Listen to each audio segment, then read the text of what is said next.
कपड़ा में आवेलू हो, लइकन के ढोड़ी देखावेलू हो, ओठे पे लाली लगावेलू हो, केतनन के पागल बनावेलू हो। ए रानी सुना, छोटे तू कपड़ा में आवेलू हो, लइकन के ढोड़ी देखावेलू हो, ओठे पे लाली लगावेलू हो, केतनन के पागल बनावेलू हो।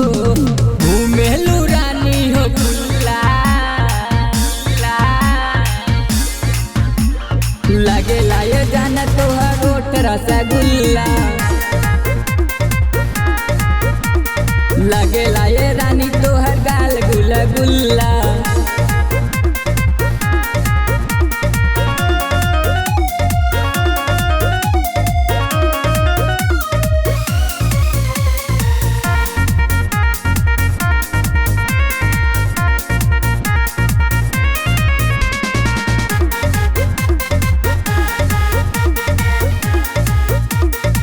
मुहे में खाई के पाना ये रानी, लगाता ले ले बुझाना ये रानी।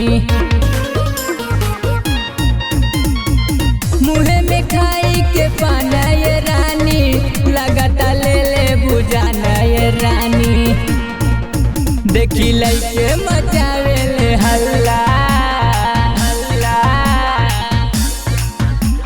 लगेला ये जाना तोहर ओठ रसगुल्ला, लगेला ये जाना तोहर गाल गुला गुल्ला।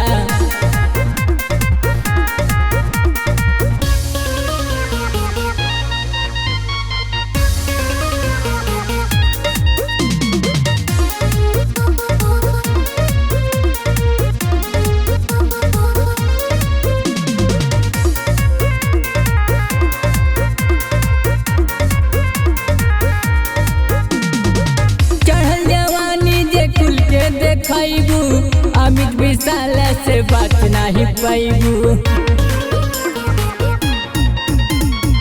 चढ़ल जवानी जे खुल के देखैबू अमित विशाल से बात नहीं पैबू।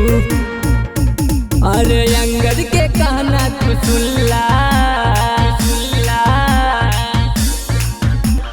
लगेला ये जाने तोहर ओठ रसगुल्ला, लगेला ये जाने तोहर गाल गुला गुल्ला।